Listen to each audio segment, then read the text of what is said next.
Ano ang kaugnayan ni Satanas at ng mga tinatawag na extraterrestrials o aliens sa ating kapanahunan sa ngayon? Sino si Dagon, Nomo, at si Dagdag? May kinalaman nga ba ito sa mga aliens o extraterrestrial at kay Satanas? Halina at sabay-sabay nating panoorin at alamin. Marahil ay pamilyar ka na sa salitang extraterrestrial at aliens o UFO na palaging binabanggit sa mga balita. Lalong-lalo na sa bansang USA. At umugong lalo ang mga balitang ito kamakailan lamang. Dahil sa mga report ng National Aeronautics and Space Administration o NASA. Dahil umano sa alarming at pagdami ng mga nakikitang sinasabing mga UFO na kuha di umano ng mga ilang NASA astronauts. Ano ba ang kahulugan ng extraterrestrial?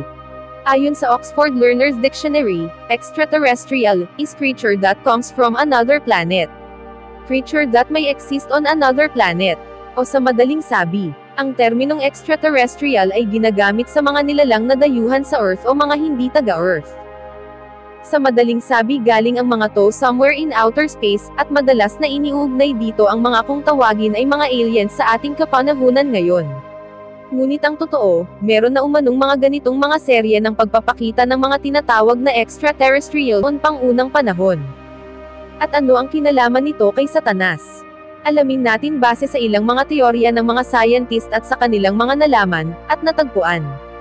Kung saan saang mga bansa nagpakita ang mga pinaniniwalaang extraterrestrial at kung kanino sila nakikipag-usap. Dumako tayo sa isa sa pinaka-fascinating na kultura at kasaysayan na hanggang ngayon at pinag-aaralan ng mga scholar at scientist ay ang Dogon tribe sa bansang Mali, West Africa. Na may nakagugulat na kaalaman tungkol sa konstelasyon sa kalangitan. Ang mga Dogon ay meron din Diyos-Diyosan na tinatawag na si Nomo. Ang mga Dogon ay nakatira na sa lugar na ito mula pa noong 3rd century BC. Hanggang sa mapansin at madiskubre ito ng isang French anthropologist na si Marcel Griel noong 1931 at nagulat siya sa kanyang mga nasaksihan at nalaman. Sinasabi ng mga Dogon legends na ang Diyos nilang si Nomo ay isang amphibious god na meron itong kaliskis o tulad ng sa isda. Sinasabi din nilang nagmula ang kanilang Diyos na si Nomo sa bituin na kung tawagin ay Sirius B star. At nagbigay ng kaalaman at nagturo sa mga Dogon ng patungkol sa mga bituin at mga konstelasyon sa kalawakan. Nagulat ang mga scientists sa kaalaman ng mga Dogon at halos hindi makapaniwala sapagkat wala pang ganon ka-advance na teknolohiya ang mga tao noong araw hanggang noong 1862. Ang Sirius B ay ang isang maliit na star na katabi ng Sirius A star. Kasinlaki lamang ng Earth. Kaya hindi ito makikita ng naked eye kung hindi ka gagamit ng high-powered technology o telescope sapagkat isa man ito sa pinakamalapit na bituin sa Earth ay malayo pa din ito. Sapagkat 8.6 light years pa din ang layo nito mula sa Earth. Ang 1 light year is approximately 6 trillion miles, kaya malabong makita ito ng naked eye sapagkat maliit ito kumpara sa iba pang bituin sa kalawakan. Alam din nila ang iba pang mga paggalaw ng konstelasyon sa kalawakan.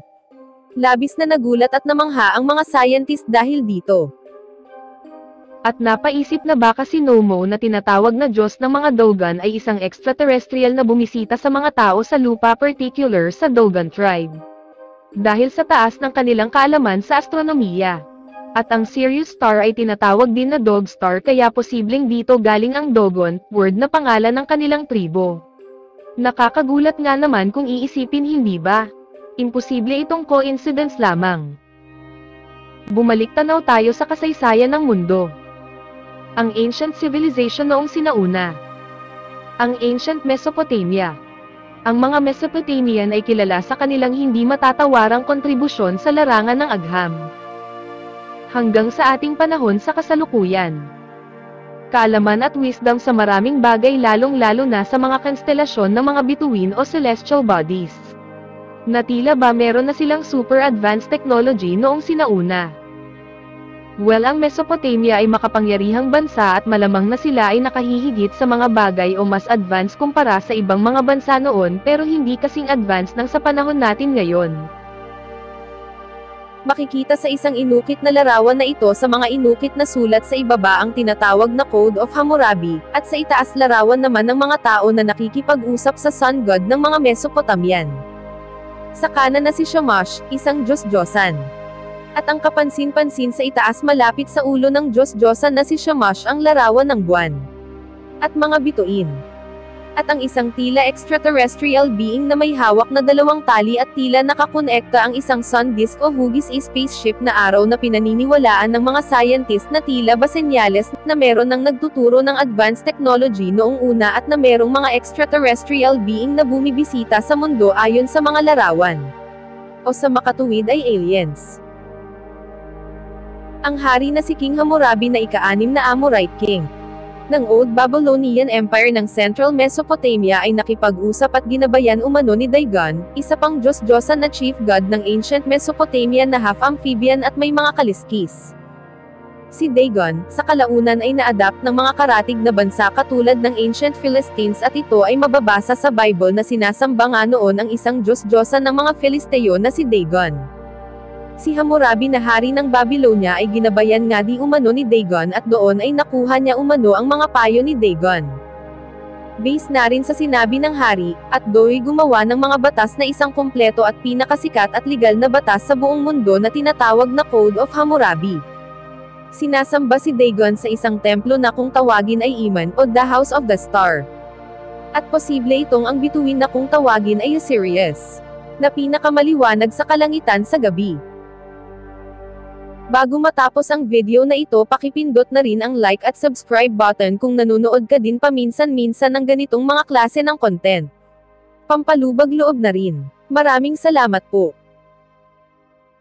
Isa pa sa pinag-aaralan ng mga siyentipiko at iskolar ay ang Lagrange Passage Tomb na matatagpuan sa County Ireland. Ang tomb na ito ay hugis pabilog na gawa sa mga malalaking bato at nababalutan ng lupa sa itaas na parang burol at merong mga ukit na mga larawan dito. Mayroong hugis triple spiral. At iba pa. Ito ay itinayo mula pa noong 3200 BC. Ayon sa sabi, ginawa ito para parangalan ang winter solstice. Ngunit ayon sa librong The Lagrange Serious Mystery, na inilabas noong 2012, na ang ito daw umano ay ginawa para i-align sa bituing Sirius sa kalangitan sa gabi. Meron itong one-way passage na nagsisilbing light passage ng araw sa daytime at ng liwanag naman ng Sirius na bituin sa gabi, sa bandang itaas malapit sa main entrance nito. Ang Sirius A ay ang pinakamaliwanag na bituin base sa observe sa ating galaxy at higit na mas malaki ito kaysa sa sun o araw. Pinaniniwalaan ng mga ancient Celtic na dito tumira ang kanilang Diyos-Diyosan na si Dagda, isang chief god at leader sa grupo ng extraterrestrial beings na kung tawagin ay Tuatha De Danann, at sinasamba ng mga ancient Celtic.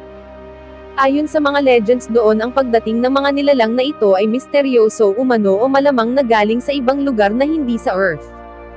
At dala ang mga advanced na teknolohiya at nagturo ng mga kaalaman tungkol sa kalawakan sa mga tao sa nasabing lugar.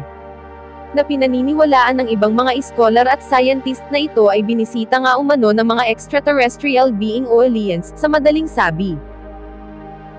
Kung mapapansin mo, halos magkakahawig Diyos-Diyosan o magkakatunog ang katawagan sa mga lugar na nabanggit at iisa ang sinasabi patungkol sa bituin na kung tawagin Sirius. At na may root words na dog o dag sa kanilang mga pangalan. Milya-milya ang layo ng bawat isa sa mga nabanggit na lugar at panahong hindi pa uso o naiimbento ng mga tao ang internet o advanced na teknolohiya. Meron din silang magkakahawig na amphibious gods na may mga kaliskis at mga pakpak ayon sa mga pagsasalarawan sa kanila at sa mga artifacts na nahukay. At siguradong related at connected ang bawat isa.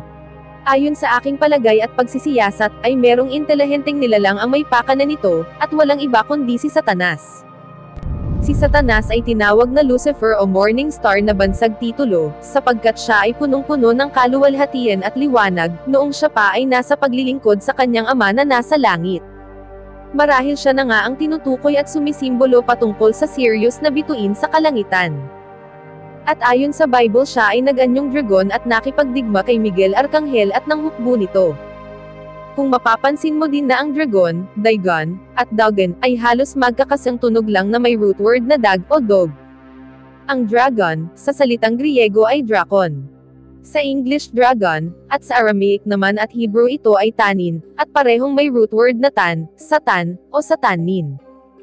ay tumutukoy sa original serpent o matandang malaking ahas ayon sa mga pag-aaral dito, na may mga kaliskis at buntot na binabanggit din sa banal na kasulatan.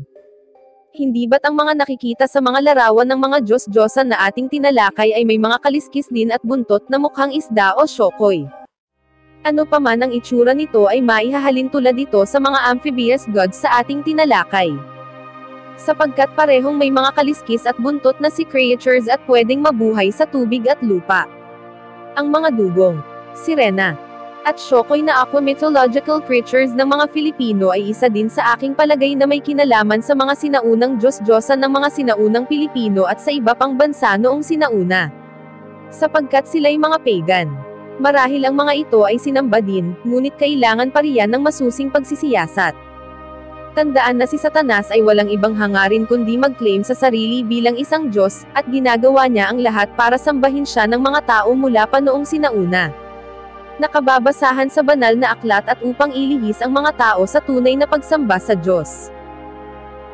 Maituturing na extraterrestrial nga naman ang mga rebeldeng anghel na ito lalo na sa mga taong pinagpakitaan umano ng mga extraterrestrial na tinalakay sa kwento. Dahil mga hindi sila galing sa Earth. Ang mga anghel at mga demonyo partikular si Satanas ay mga extraterrestrial din dahil hindi ba't orihinal na tirahan nila ay sa langit noong hindi pa itinapon sa lupa, at hindi talaga sila taga-Earth. Marahil sa ating kapanahunan sa ngayon ay gusto pa rin linlangin at lituhin ni Satanas at ng kanyang mga demonyo ang sanlibutan sa pamamagitan ng pagpapakita di umano ng mga UFO at iba pa. Dahil makapangyarihan si Satanas at kayang-kaya at madali lang nitong gawin. Sa ibang mga bansa ay marami din mga Diyos-Diyosan na nauugnay sa mga extraterrestrial beings. Ngunit sa susunod na video na lang natin ito maisasaysay sapagkat masyado nang mahaba ang ating oras. Maraming salamat ulit sa panonood, ingat po sa lahat.